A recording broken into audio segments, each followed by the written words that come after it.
Reversing the global democratic recession. तो pure research हुआ जिसमें डिफरेंट कंट्रीज 24 कंट्रीज वहाँ पर स्टडी किया गया। वहाँ पूछा गया, सर्वे लिया गया, पूछा गया कि डेमोक्रेसी सही है नहीं है, आप मानते हो डेमोक्रेसी में, आप किस में मानते हो, हर एक लिस्ट के अंदर में। तो उसके बेसिस पर यह रिपोर्ट है जिसमें बोला गया कि 17 के अंदर में इंडियन फेवर्ड रिप्रेजेंटेटिव डेमोक्रेसी। उसके बाद फिर धीरे धीरे 44% से घट के 36% हो गया। और उसी समय में जो inclination towards the powerful leader, personality based democracy, वो 55 से बढ़ के 67% हो गया 23 में।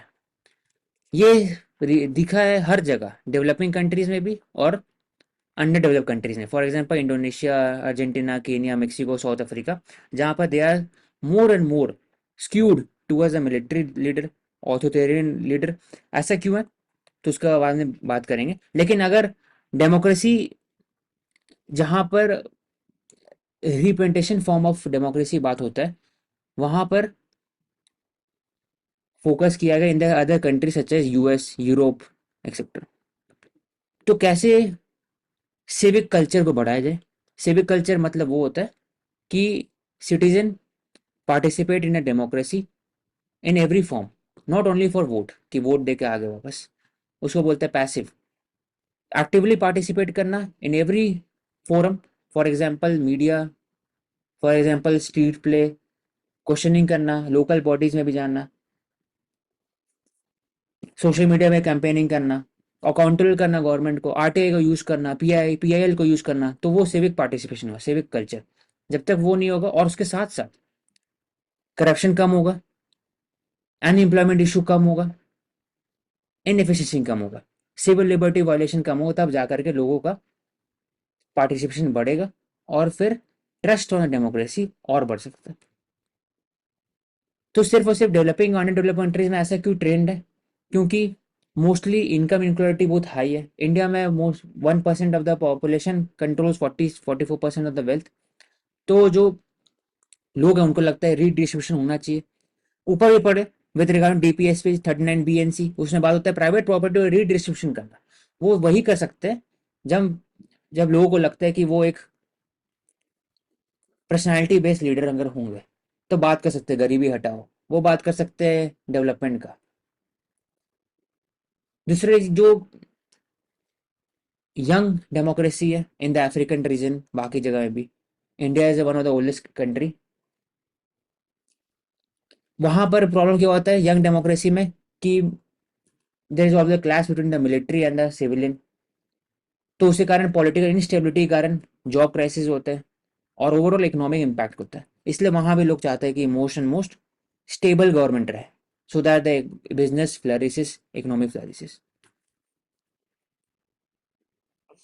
और जहां पर मच्योर डेमोक्रेसी, उसमें बात इस उसमें most they talk about the representative form of the government. क्यों? क्योंकि they are more aware of the rights and duties. They know that government का रोल स्पेसिफिक एरियाज में होना चाहिए, पर्सनल लाइफ में ज़्यादा नहीं होना चाहिए, वो ओनली रिस्ट्रिक्टेड और पब्लिक लाइफ होना चाहिए।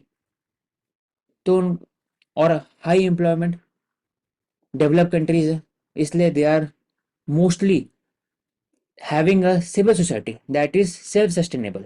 They are they are less dependent on the government rather than developing countries or undeveloped countries. That is why dialogue is needed. Media literacy, critical thinking, conflict resolution training, study of the constitution in curriculum from the grassroots level, even from the young standard, second year, second standard, fourth standard, वहीं से promoting a dialogue and negotiation between different civil societies, NGO, उनका role media के अंदर में, to foster democratic spirit.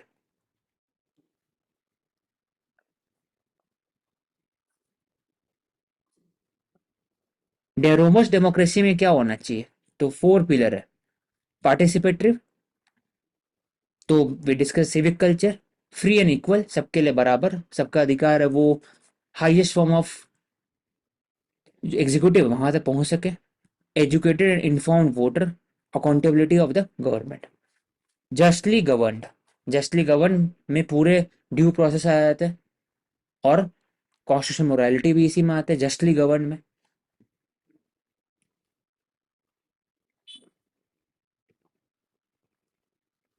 इसमें paddy cultivation is one of the leader in the methane emission apart from livestock. Methane emission क्यों होता है paddy cultivation? क्योंकि most of the paddy field is wet, और 6 inch to 10 inch water उसके ऊपर में रहता है। उसी कारण क्या होता है कि जो रूट होता है, it goes to the process of anaerobic respiration. Anaerobic respiration में मीथेन प्रोडक्शन ज्यादा होता है, that is why wetland is one of the leader in the methane emission. और जो गट होता है, गट के अंदर में when the food is digested, methane is produce. जो लाइव स्टॉक सेक्टर है, स्पेशली काउज रियरिंग, उसमें भी मीथेन प्रोडक्शन ज़्यादा होता है। तो reduce the methane emission, Vietnam is including technological solution. कैसे? जायंट ड्रोन को यूज कर रहे हैं, high rice see seedling, using of less water, using a drone to fertilize. Rice must be grown separately from other crop. Seeding have to be individually planted in the flood field. उसी कारण methane production होता है। तो overall 8% of human made methane is contributed by rice paddy, according to the Food or and Agriculture Organization report. 8% of total methane production. Vietnam is third largest rice exporter. First is India. PT ने पूछा था 1920 में।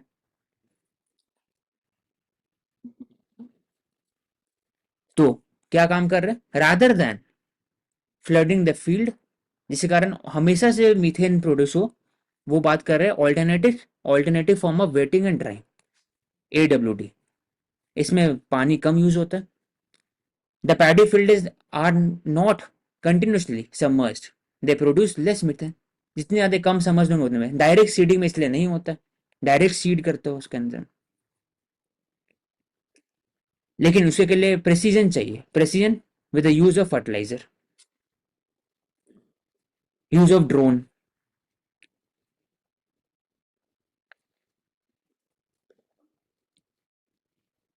दूसरे rice stubble है, they also don't burn that because it causes air pollution in Vietnam also in India. तो क्या करते हैं, they use the stubble to grow straw mushroom. Mushroom भी उसमें हम यूज कर सकते हैं। उसके बाद फिर लाइव स्टॉक फीड बना सकते हैं उसको। हम्म, इससे क्या होता है कि 40% लेस राइस सीड यूज कर रहे हैं, 30% less water, cost of pesticide भी कम हो चुका है, फर्टिलाइजर भी कम हो चुका है, लेबर भी कम हो चुका है। तो regarding the fat, India, Thailand, Vietnam, Pakistan, USA, top 5 rice exporting, 72%। These 5 country account for 72% of worldwide rice export. Methane is 28 times more potent than CO2. तो overall solution from alternative wetting and drying. Regarding Supreme Court direction in Patanjali case, FMCG case, कि misleading advertisement नहीं होना चाहिए, कि healthy food, Cerelac, healthy, Complan, High Horlicks, healthy drink बोल करके उसमें sugar content ज़्यादा है, ऐसा नहीं होना चाहिए। तो उसमें बात हो रहा है कि कैसे इसको रेगुलेट कर सकते हैं, क्योंकि ऑलरेडी लोग के अंदर अवेयरनेस बढ़ते जा रहा है, और सरकार भी, गवर्नमेंट भी, दे आर इम्प्लीमेंटिंग स्कीम्स जैसे पोषण 2.0, fit India movement, eat rights campaign by the FSSAI, and also FSSAI targeting कि कम्युनिटी बेस्ड किचन होना चाहिए। दूसरे कि स्कूल प्रेमिसेस के 100 मीटर के अंदर में कोई भी high salt, high fat, high sugar content बिकना नहीं, सेल नहीं होना चाहिए। 50 metre, 150 metre of the school के।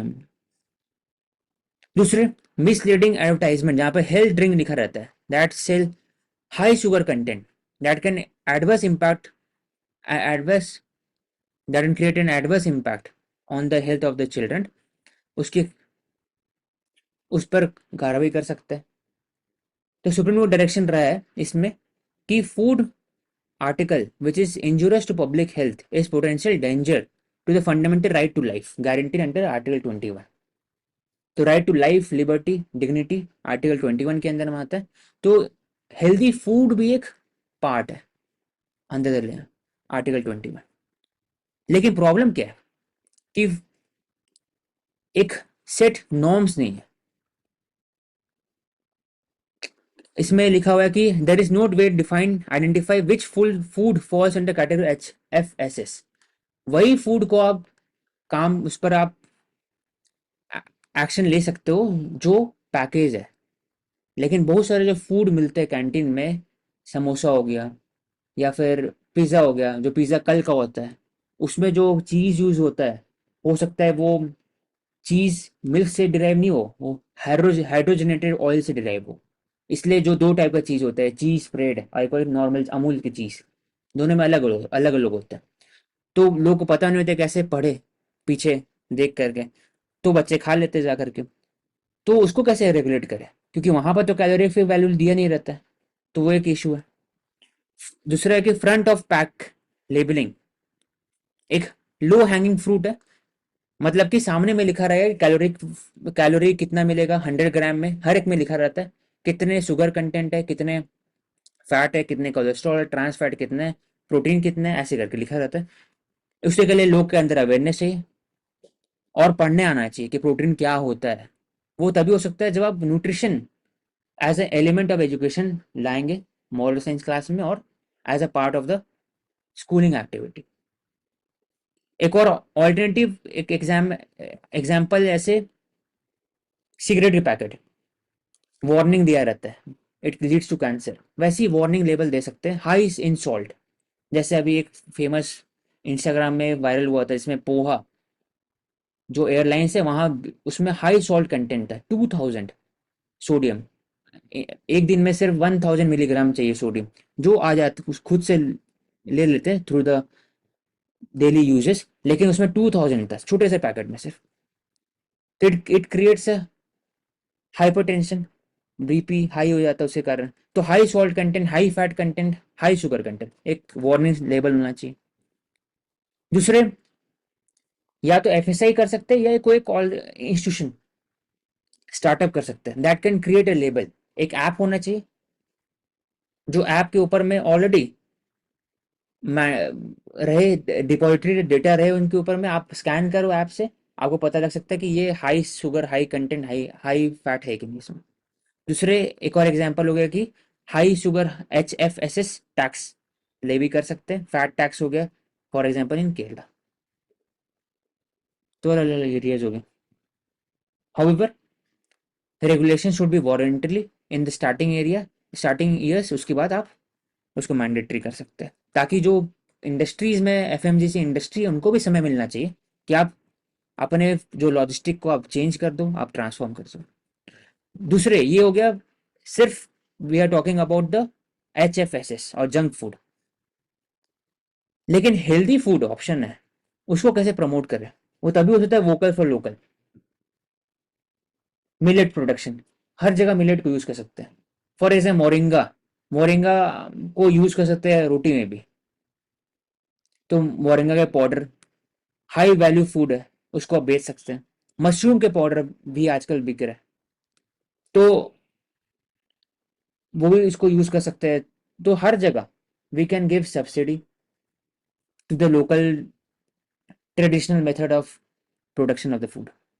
Vocal for local, local seasonal vegetable seasonal fruits खाना चाहिए। मिलेट के एग्जाम्पल हो गए इसमें। जन आंदोलन होना चाहिए, पीपल्स मूवमेंट होना, जैसे स्वच्छ भारत अभियान जन आंदोलन था, वैसे ही ये भी होना चाहिए with regarding to nutritional diet. तो उसमें जन आंदोलन में क्या क्या एरिया हो सकता है? पहला, role of the media, role of the school student, बचपन से आप प्रमोट करेंगे, अवेयरनेस होगा, क्वेश्चन उठाया जाएगा। तीसरा हो सकता है कि यूज ऑफ टैक्स डेटरेंट, वो लास्ट सोल्यूशन है। चौथा ऑल्टरनेटिव इंसेंटिव सब्सिडी। और पांचवा हो गया कि हर बार monitoring by the FSSI, private sector and also the media. Reservation for Muslim, सबसे बड़ा क्वेश्चन इसमें उठता है कि रिलीजन के बेसिस पर आप रिजर्वेशन दे सकते हैं कि नहीं। तो ऑलरेडी इंडिया के अंदर में ऐसा नहीं है। मुस्लिम को रिजर्वेशन मिलता है अंडर द ओबीसी। कुछ कुछ जो कास्ट, तो कास्ट भी नहीं लिखा हुआ है, लिखा हुआ है socially and educationally backward classes, उसको इंटरप्रेट किया जाता है कास्ट में, इसलिए ओबीसी इंक्लूड होते हैं several caste that is socially educationally backward, quote and quote. उसमें मुस्लिम भी आते हैं। तो क्वेश्चन इसमें क्यों उठा था, क्योंकि महाराष्ट्र में 5% एक्स्ट्रा दिया गया था, आंध्र प्रदेश में 5% एक्स्ट्रा दिया गया था रिजर्वेशन। तो इसमें दो क्वेश्चन उठा था। पहले बात है कि ऑलरेडी 48% है, तो 5% देंगे तो 50 पार हो जाएगा, सीलिंग पार हो जाएगा। तो इंदिरा स्वामी जजमेंट में बोला गया था 50% से ऊपर रीच नहीं होना चाहिए। तो एक एक इम्पैक्ट कैसा, दूसरा कि it harms the secularism principle of the state, कि स्टेट उसमें दिखाएं कि हर रिलीजन के बीच में एक डिस्क्रिमिनेट कर सकते हैं कि नहीं, तो नहीं कर सकते इसमें। तो ये दो इशू हो गया।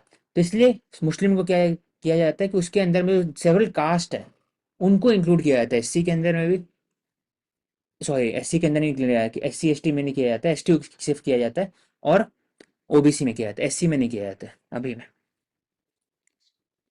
मुस्लिम ग्रुप एंड सच है इसमें उदपुला, Ladakh, Pinjari, Noorbash they are included in state OBC, हर जगह वैसे ही।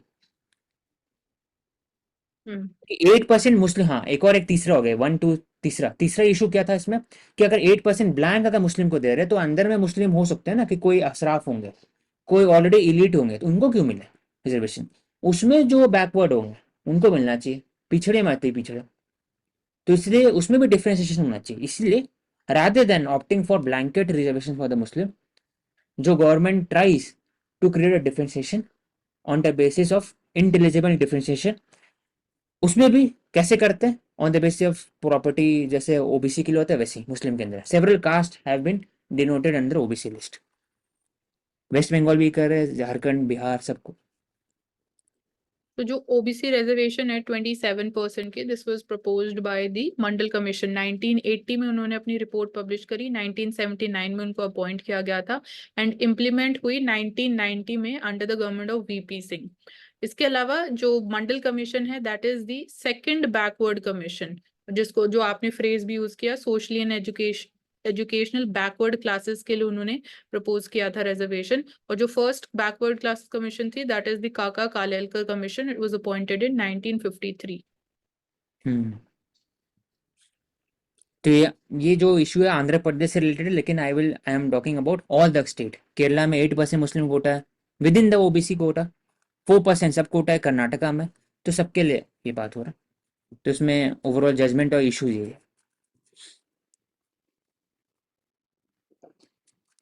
इसको ले लेते पर, लेकिन फिर वी कैन डिस्कस कि India 1% of the total income, 1% population, they contribute, they share 40% उनके पास है एक तरह से। The share of the wealth among the top 10% increase by from 45% to 65%। तो 10% population controls 65% of total. Bottom 50% है, उनके पास बहुत कम है। तो India wealth inequality is not extreme, बाकी जगह ज्यादा है लेकिन तब भी हाई है।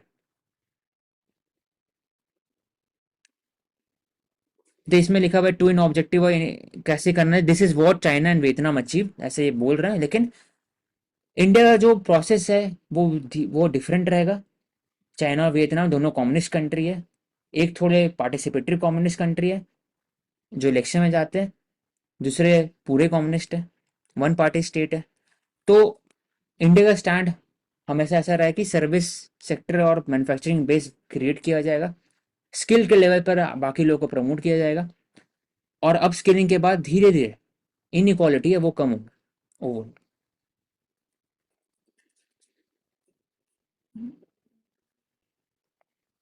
एसडीआई में इंडिया 134 रैंक पे।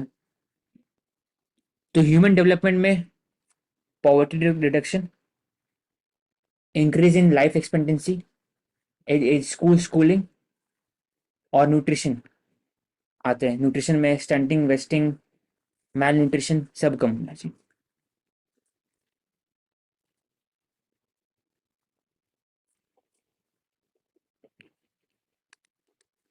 IMD introduces specialized heat wave forecast for Lok Sabha election railways, first time tailor specific election के लिए, क्योंकि रेलवे डिमांड ही बढ़ गया है दिस समर, क्योंकि स्कूल और स्कूल कॉलेज के वेकेशन होते हैं और इलेक्शन ड्यूटी भी है। तो it has design interactive map of India forecasting minimum and maximum temperature, humidity level, region wise emergence of heat wave condition.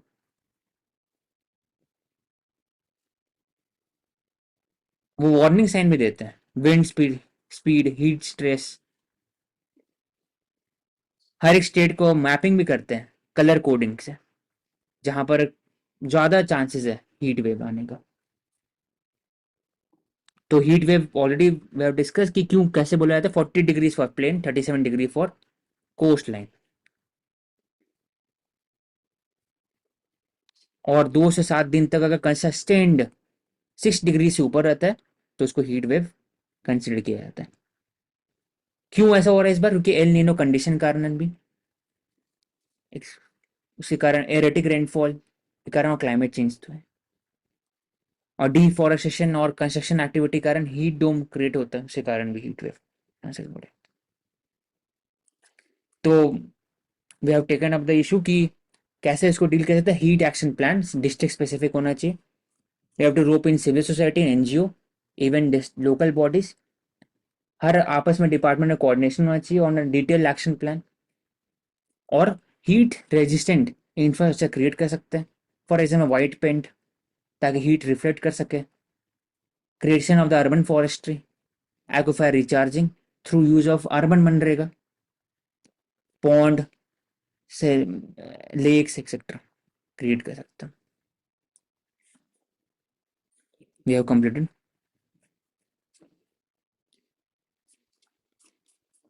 I am concluding. So regarding the PT State of Economy report published by RBI, it talked about imported inflation due to climate change and also geopolitical tensions. GDP formula calculate किया कि कैसे होता है CIG X minus. Supreme court had given direction regarding the Patanjali ad कि सिर्फ और सिर्फ पतंजलि के लिए नहीं है, बाकी सबके लिए, FMCG के लिए, क्योंकि 31,000 crore they spend on advertisement. तो misleading advertisement, it creates an adverse impact on women, child, old age, men health, which is guaranteed under Article 21। उसी related body advertising standard council of India companies act के अंदर में self regulatory body है, दे talk about this standard, और CCP है, consumer protection authority.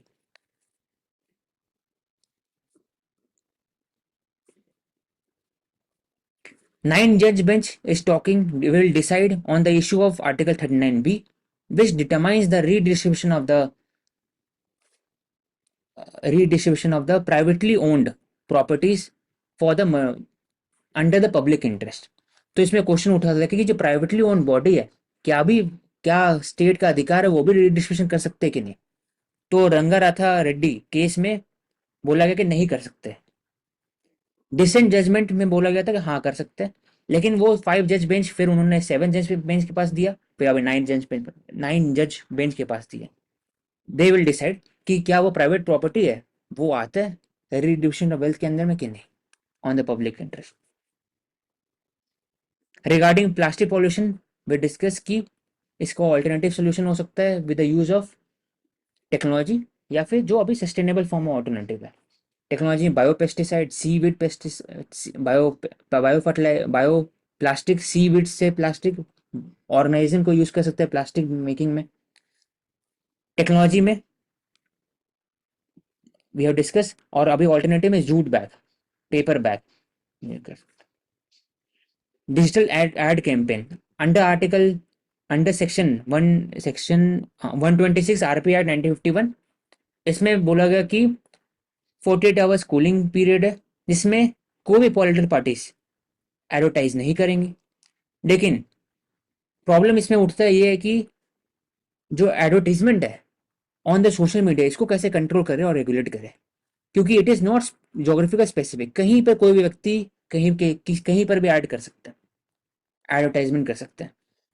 तो इसमें हम लोग यही बात की है कि इलेक्शन कमीशन कैसे कर सकते हैं इसको इन्फोर्स, कि एक बॉडी होना चाहिए that talks only about ad advertisement और इन्फोर्समेंट एमसीसी, उसमें सोशल मीडिया कंपनीज के एग्जीक्यूटिव होना चाहिए, गवर्नमेंट के होना चाहिए और इलेक्शन कमीशन का होना चाहिए, और थर्ड पार्टी होना चाहिए। वो इन्फोर्स करे जो वो एड डिमांड है और एड सप्लाई है, वो जो लिस्ट है इसको ट्रांसपेरेंट करना चाहिए, ताकि election commission can take a step to enforce MCC on the political parties. PMAU scheme, Awas Yojana में we discuss 3 kind of issue. 3 type से होता है आवास योजना। पहली बात है कि रिहैबिलिटेशन करना, या फिर आप क्रेडिट लिंक सब्सिडी, आप पैसा दे देंगे और आप खुद बनाइए घर, आपको पैसा मिलेगा। दूसरा होता है कि गवर्नमेंट खुद बनाएंगे और आप उसमें रह सकते हैं कॉन्ट्रैक्ट बेस। तो एक 3 एरियाज हो गया। तो इसमें प्रॉब्लम क्या होता है स्लम रिहैबिलिटेशन में, कि लोग जाते नहीं है, उनको हाइट से डर लगता है, दूसरे की आप वो जो प्रॉपर्टी उनको मिलता है वो उसको रेंट पर लगा देते हैं, वो भी एक चैलेंज होता है। थर्ड की उनका जो एक जमीन से एक लगाव है वो रहता है, इस कारण को रिहैबिलिटेशन में मुश्किल मुश्किल हो जाता है। That is why we are talking about Jaga mission, जहाँ पर फेज वाइज रिहैबिलिटेशन का बात होता है। उनके पास चॉइस आता है कि आपको कहीं पर जमीन मिले या फिर आपको अपार्टमेंट मिले डायरेक्टली। ईवी प्रोडक्शन में वी डिस्कस 3 इंपॉर्टेंट कंपोनेंट। पहला इसमें बैटरी टेक्नोलॉजी होना चाहिए, जो ऑलरेडी जेएसडब्ल्यू स्टील ओडिशा में इन्वेस्ट करे। सेमीकंडक्टर होना चाहिए, कंपटीशन होना चाहिए, एमएसएमई का रोल होना चाहिए, और ऑलरेडी जो कंट्री है वो ऑटोमोबाइल सेक्टर ह्यूज होना चाहिए। तो इंडिया थर्ड लार्जेस्ट है, 40 lakhs। India produces 40 lakhs cars in a year. India is the 4th largest military spender according to CPRI report. CPRI important PT के लिए। वर्ल्ड में $2.4 trillion, India $83 billion, first US, China, Russia.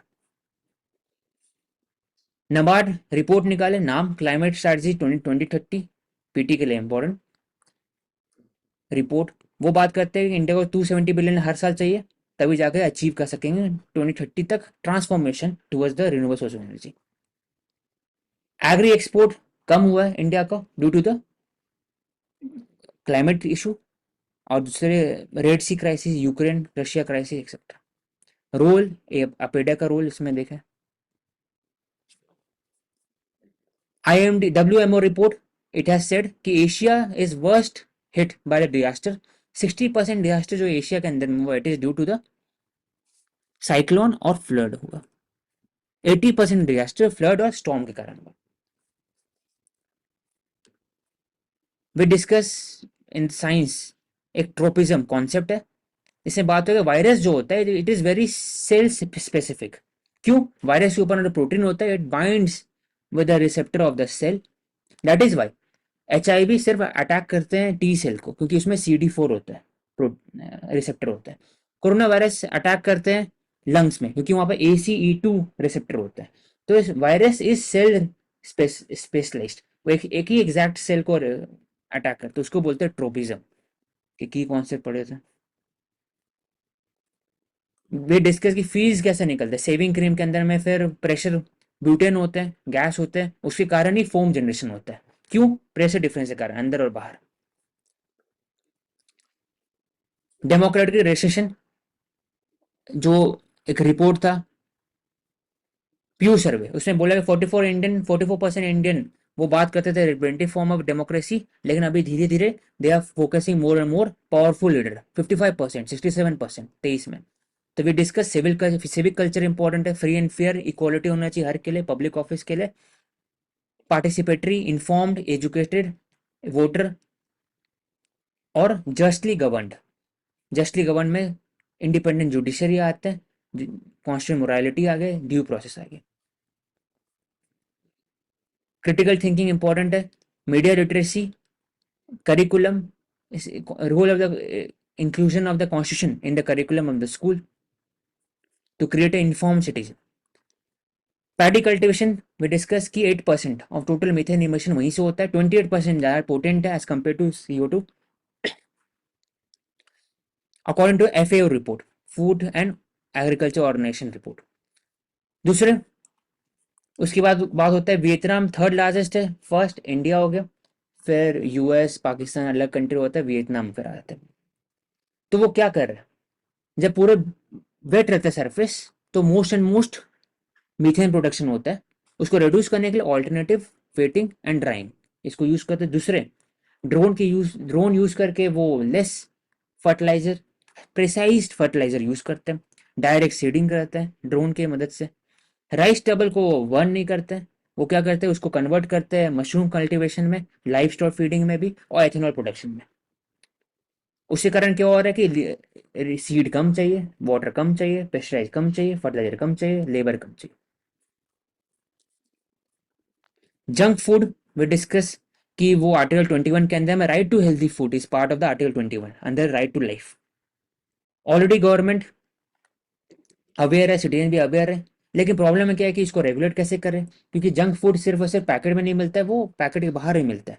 उसको कैसे regulate करें, जो बीच में मिलता है प्रोसेस्ड फूड यूज करके जो नॉर्मल अन फूड मिलते हैं उसको कैसे रेगुलेट करें, वो चैलेंज होता है। दूसरा, लोगों का अवेयरनेस नहीं है विद रिगार्डिंग टू कितने सॉल्ट शुगर कंटेंट डेली जरूरत है वो। तीसरे एक मैकेनिज्म बाद Indian rating, nutrition rating mandate होना चाहिए, प्राइवेट सेक्टर स्टार्टअप भी होना चाहिए, वार्निंग लेवल होना चाहिए। और ऑल्टरनेटिव है कि हेल्थी फूड में सब्सिडी मिलना चाहिए, इंसेंटिव मिलना चाहिए, one district one product, vocal for local, millet, mushroom etcetera. School curriculum में न्यूट्रिशन के बारे में स्टडी आना आना चाहिए, न्यूट्रिशन फैक्ट, ऐसे करके तभी जाके जन आंदोलन बन सकता है। Reservation for the Muslim we discuss 3 important issues. पहला कि 50% से ऊपर ब्रिज हो जाएगा अगर इसको यूज अगर देंगे रिजर्वेशन तो। दूसरा, ब्लैंकेट रिजर्वेशन दे नहीं सकते क्योंकि उसमें भी एक एलिट सेक्शन है, उसमें भी अशराफ और अजलब डिवाइड है मुस्लिम कम्युनिटी के अंदर में। तो जो पिछड़े हैं, पिछड़े हैं, अति पिछड़े हैं, उनको मिलना चाहिए। तीसरा कि अगर मुस्लिम को रिजर्वेशन एज अ ब्लैंकेट देंगे तो it will violate the principle of secularism in India, क्योंकि अब रिलीजन के बेसिस पे आप दे नहीं सकते। इंडिया में जो reservation it is on based on the SCBC, socially educationally backward classes. जो सेकंड बैकवर्ड क्लास था मंडल कमीशन, उसमें 1993 में 27% रिजर्वेशन है। उसके बाद ही फिर इंदिरा स्वामी जजमेंट के अंदर में 50% लिमिट है, एफिशिएंसी का कॉन्सेप्ट है, एडमिनिस्ट्रेटिव एफिशिएंसी और adequate representation and the higher bodies, वही 3 कॉन्सेप्ट है। फिर इनइक्वालिटी वी डिस्कस 2 की फैक्ट। पहला कि ह्यूमन डेवलपमेंट रिपोर्ट में 134 रैंक पर है इंडिया। 1% ऑफ द पॉपुलेशन के पास 40% वेल्थ है, 10% पॉपुलेशन के पास 65% वेल्थ है, लेकिन तब भी इंडिया काम कर रहे हैं अभी अलग एरियाज में, तो we can derive in the answer. फिर IMD introduce special heat wave forecast, तो ये दिखाता है कि इलेक्शन समय में, इलेक्शन है फेस्टिवल, क्योंकि हर एक बॉडी, हर एक इंस्टीट्यूशन अपने हिसाब से कंट्रीब्यूट करते हैं with regarding to the electioneering in India. तो IMD special heat wave map बनाए, इंटरेक्टिव है, सिटीजन इंटरेक्टिव है, सिटीजन चार्टर है उसके अंदर में, वो देख सकते हैं, पढ़ सकते हैं, फोरकास्टिंग पढ़ सकते हैं, उसके हिसाब से अपने वेकेशन प्लान आउट कर सकते हैं और बाहर निकल सकते हैं। तो हीट वेव के बारे में डेफिनेशन में बात हुआ कि 2 to 7 days, अगर 4 to 6 डिग्री से हाइयर है, for example in 45 degree in plain, 37 degree in the coastal area, तब उसको हीट वेव घोषित किया जाता है। That's all for today. We will take up new important set of important topics for PT and mains examination. Thank you everyone. Due to the Sarkari.